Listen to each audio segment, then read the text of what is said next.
வணக்கம், welcome to Thanjavur சமையல்.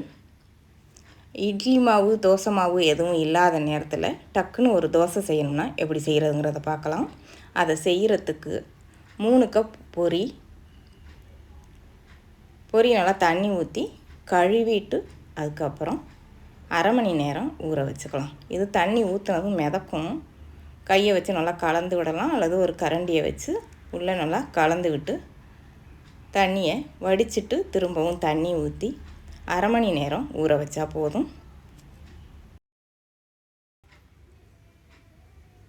அரை மணி நேரத்துக்கு அப்புறம் இதை எடுத்து தண்ணி நல்லா வடிச்சிட்டு அரைச்சி எடுத்துக்கலாம். இது கூட 1.5 டேபிள் ஸ்பூன் முளைக்க வச்ச வெந்தயம். ஊற வச்சு முளைக்க வச்சதுனால கொஞ்சம் அளவு அதிகமாக தெரியும். நீங்கள் வெந்தயமாக போட்டிங்கன்னா 1 டீஸ்பூன் போட்டிங்கன்னா சரியாக இருக்கும்.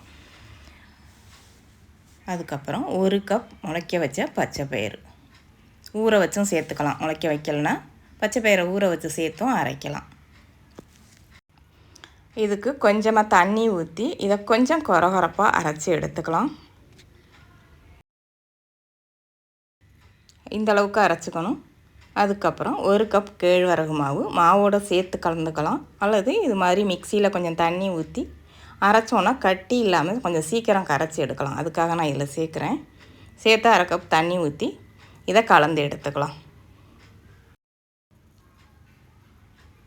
நல்லா கலந்து இதோட மாவோடு சேர்த்துடலாம். சேர்த்துட்டு இது கூட 1/4 கப்லேருந்து 1/2 கப்பு வரைக்கும் அரிசி மாவு சேர்த்துக்கலாம். நான் ஒரு 1/2 கப்பு அரிசி மாவு சேர்த்துருக்கேன். அதுக்கு தேவையான அளவு உப்பு சேர்த்து இதை நல்லா கலந்துடலாம்.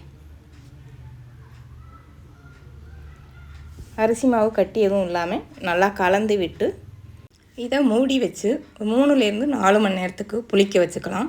புளிக்க வைக்காமல் உடனே செய்யலாம்.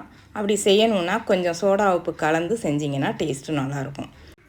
8 மணி நேரம் புளிக்க வச்சிங்கன்னா மாவு ரொம்ப தண்ணியாக போயிடும், ரொம்ப புளிச்சு போயிடும், சாப்பிட முடியாது. 3லேருந்து 4 மணி நேரத்துக்குள்ளே புளிக்க வச்சு எடுத்துடணும். இப்போது நான் 3 மணி நேரத்துக்கு அப்புறம் எடுத்திருக்கேன்.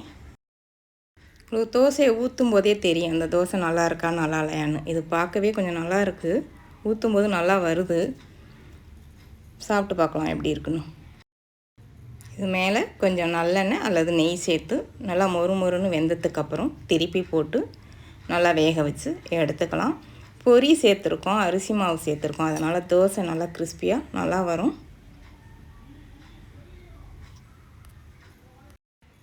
இந்த பக்கமும் வெந்ததுக்கப்புறம் எடுத்துடலாம். அவ்வளவுதான். இதில் வெந்தயமும் பாசிப்பயிரும் நல்லா முளைக்க வச்சு சேர்த்துருக்கிறதுனால வாசனை ரொம்ப நல்லாயிருக்கு. இதில் அரிசி மாவு சேர்த்துருக்கிறதுனால தோசையும் கொஞ்சம் மொறுமொறுப்பாக டேஸ்ட்டும் நல்லாயிருக்கு. செஞ்சு பாருங்கள். வீடியோ பிடிச்சிருந்தா வீடியோ ஷேர் பண்ணுங்கள். தஞ்சாவூர் சமையலுக்கு சப்ஸ்கிரைப் பண்ணுங்கள். தேங்க்யூ.